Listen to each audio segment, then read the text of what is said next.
नमो बुद्धाय. जय Bhim.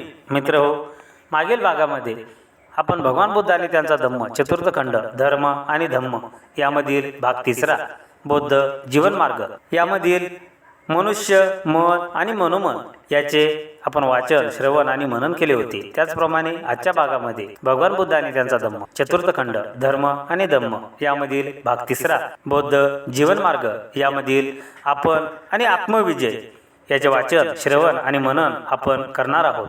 Video शेवटपर्यंत पहा. 6. आपण आणि आत्मविजय. जर स्वतःला स्वत्व असेल तर त्या स्वत्वावर विजय मिळवण्याचा आत्मविजय परिपाठ ठेवावा हा बौद्ध जीवन मार्ग आहे. मनुष्य हा स्वतःचाच स्वामी आहे, दुसऱ्या कोणाचा स्वामी असू शकणार. मनुष्य जेव्हा स्वतःचा संयम करू शकतो तेव्हा त्याच्यासारखा स्वामी मिळणे कठीण. जो मूर्ख मनुष्य अर्थ आर्य शीलवान माणसाचे शासन उल्लंघितो आणि खोट्या धर्मसिद्धांताच्या मागे लागतो त्याचे ते दुष्कृत्य कथ्य बोरूच्या फळासारखे त्याच्या स्वतःच्याच विनाशाला कारणीभूत होते.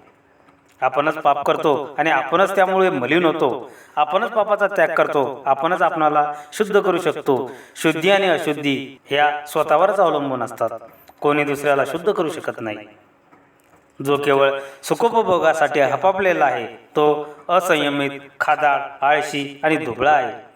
तो आपल्याच आतताईपणाने नाश पावेल. ज्याप्रमाणे वाऱ्याने दुबळे झाड नाश पावते त्याचप्रमाणे ज्याच्या ठिकाणी भोग लालसा नाही, ज्याने इंद्रिय दमन केलेले आहे, जो खाण्यात नेमस्त असतो, जो विश्वासार्ह व बळकट असतो, तो ज्याप्रमाणे वज्रकाय पर्वत वाऱ्याने उलटून पडत नाही त्याप्रमाणे तो पतन पावत नाही. जर माणसाला स्वतःसंबंधी प्रेम असेल तर त्याने स्वतःवर दक्षतेने लक्ष ठेवले पाहिजे. प्रथम स्वतःचीच सन्मार्गावर स्थापना करावी, मग दुसऱ्याला त्याचा उपदेश करावा. शहाण्या माणसाने स्वतःला दोष लागेल असे वर्तन करता कामा नये. स्वतःचे दमन करणे हे फार कठीण आहे असे म्हणतात. जर माणूस दुसऱ्याला ज्याप्रमाणे उपदेश करतो त्याप्रमाणे स्वतः वागला तर असा आत्मसंयमी हाच खरा दुसऱ्यावर स्वामित्व गाजवणारा होऊ शकतो. स्वतः केलेल्या पापाबद्दल स्वतःलाच भुर्दंड भरावा लागतो. माणूस स्वतःला स्वतःच शुद्ध करू शकतो, तेथे दुसरा कोणीही शुद्ध करायला येत नाही. युद्धात शेकडो वीरांना जिंकणारा परमवीर नसून जो आत्मविजय मिळवतो तोच परमवीर होय. प्रथम स्वतःचीच सन्मार्गावर स्थापना करावी, मग दुसऱ्याला त्याचा उपदेश करावा.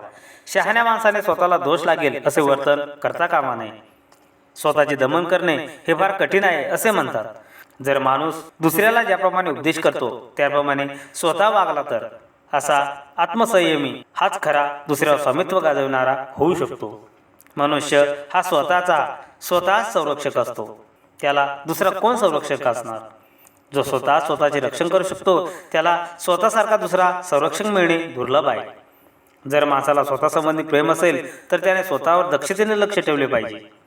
स्वतः केलेल्या पापाबद्दल स्वतःलाच भुर्दंड भरावा लागतो. माणूस स्वतःला स्वतःच शुद्ध करू शकतो, तेथे दुसरा कोणी शुद्ध करायला येत नाही. मनुष्य हा स्वतःचा संरक्षक असतो. त्याला दुसरा कोण संरक्षण असणार. जे स्वतःचे संरक्षण करू शकतो त्याला स्वतःसारखा दुसरा संरक्षक मिळणे दुर्लभ आहे.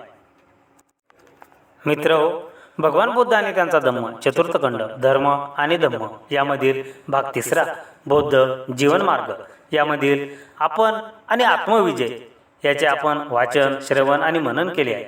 यानंतर भगवान बुद्ध आणि त्यांचा धम्म चतुर्थ खंड धर्म आणि धम्म यामधील भाग तिसरा बौद्ध जीवन मार्ग यामधील 7 प्रज्ञा न्याय आणि सत्संगती याचे वाचन श्रवण आणि मनन आपण नेक्स्ट व्हिडिओमध्ये करणार आहोत. म्हणून नेक्स्ट व्हिडिओ अवश्य बघा. जय भीम. जय बुद्धाय.